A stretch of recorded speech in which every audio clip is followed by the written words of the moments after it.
ರಾಜ್ಯದ ಜನರಿಗೆ ಇಂದಿನಿಂದ ದುಬಾರಿ ದುನಿಯಾ ದರ್ಶನವಾಗಲಿದೆ. ಇವತ್ತಿನಿಂದ ದುಬಾರಿ ದುನಿಯಾ ರಾಜ್ಯದ ಜನರಿಗೆ ದರ್ಶನವಾಗಲಿದೆ. ಹಾಲು, ಮೊಸರು, ವಿದ್ಯುತ್ ಹೀಗೆ ಅನೇಕ ದರ ಏರಿಕೆಯನ್ನ ಮಾಡಿರೋದ್ರಿಂದ ಜನರಿಗೆ ಇದರ ಬಿಸಿ ತಟ್ಟಲಿದೆ. ಬಿಬಿಎಂಪಿಯಿಂದ ಕಸ ಸಂಗ್ರಹಕ್ಕೂ ಕೂಡ ಟ್ಯಾಕ್ಸ್ ಅನ್ನ ಹಾಕಲಾಗ್ತಾ ಇದೆ. ಇವತ್ತಿನಿಂದ ಹಾಲು, ಮೊಸರು ದರ ರೂಪಾಯಿ 4ಕ್ಕೆ ಏರಿಕೆಯಾಗ್ತಾ ಇದೆ. ಇನ್ನು ಟೋಲ್ ಶುಲ್ಕ ಶೇಕಡ 5ರಷ್ಟು, ಹಾಗೆ ವಿದ್ಯುತ್ ದರ 26 ಪೈಸೆ ಏರಿಕೆಯಾಗಲಿದೆ. ರಾಜ್ಯದಲ್ಲಿ ಕಾರು ಹಾಗೂ ವಾಣಿಜ್ಯ ವಾಹನವೂ ಕೂಡ ದುಬಾರಿ ಆಗ್ತಾ ಇದೆ. ಹಾಗಾಗಿ ರಾಜ್ಯದ ಜನತೆಗೆ ಮತ್ತೆ ಬೆಲೆ ಏರಿಕೆಯ ಬಿಸಿ ತಟ್ಟಿದ್ದು, ಏಪ್ರಿಲ್ 1 ಅಂದರೆ ಇವತ್ತಿನಿಂದ ಸಾಕಷ್ಟು ದಿನಬಳಕೆ ವಸ್ತುಗಳ ಬೆಲೆ ಏರಿಕೆಯಾಗಲಿದೆ. ಇಂದಿನಿಂದ ರಾಜ್ಯದ ಜನತೆಗೆ ದರ ಏರಿಕೆಯ ಬಿಸಿ ತಟ್ಟಲಿದ್ದು, ನಂದಿನಿ ಹಾಲು, ಮೊಸರು ಹಾಗೂ ವಿದ್ಯುತ್ ದರ ದುಬಾರಿಯಾಗಲಿದೆ. ಇದರ ಜೊತೆಗೆ ಬಿಬಿಎಂಪಿ ಕಸ ಸಂಗ್ರಹಕ್ಕೂ ತೆರಿಗೆ ಸಂಗ್ರಹಿಸಲು ನಿರ್ಧಾರವನ್ನ ಮಾಡಲಾಗಿದೆ. ಹಾಗಾಗಿ ಇವತ್ತಿನಿಂದ ಕಸಕ್ಕೂ ಕೂಡ ಸೆಸ್ ಕಟ್ಟಬೇಕಾಗಿದೆ. ಅಂತೆಯೇ ಈಗಾಗಲೇ ಬಸ್ ಹಾಗೂ ಮೆಟ್ರೋ ದರ ಕೂಡ ದುಬಾರಿಯಾಗಿದೆ.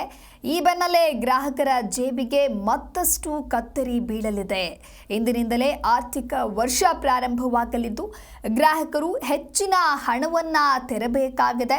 ಹಾಗಾಗಿ ಇವತ್ತಿನಿಂದ ರಾಜ್ಯದ ಜನರಿಗೆ ಮತ್ತಷ್ಟು ದುಬಾರಿ ದುನಿಯಾ ದರ್ಶನವಾಗಲಿದೆ. ಹಾಲು, ಮೊಸರು, ವಿದ್ಯುತ್ ದರ ಏರಿಕೆಯ ಬಿಸಿ ತಟ್ಟಲಿದೆ. ಇನ್ನು ಬಿಬಿಎಂಪಿಯಿಂದ ಕಸ ಸಂಗ್ರಹಕ್ಕೂ ಕೂಡ ಟ್ಯಾಕ್ಸ್ ಅನ್ನು ಕಟ್ಟಬೇಕಾಗತ್ತೆ.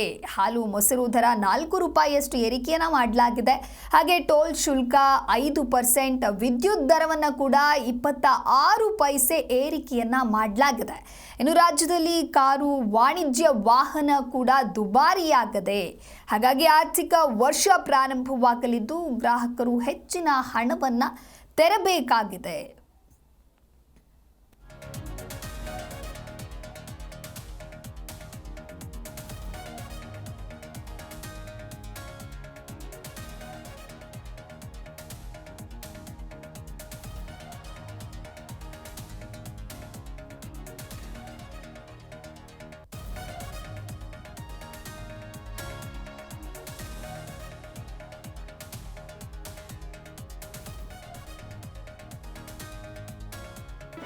ಜಿ ಕನ್ನಡ ನ್ಯೂಸ್ ಈಗ ನಿಮ್ಮ ಮನೆಯಲ್ಲೇ ನೋಡಿ.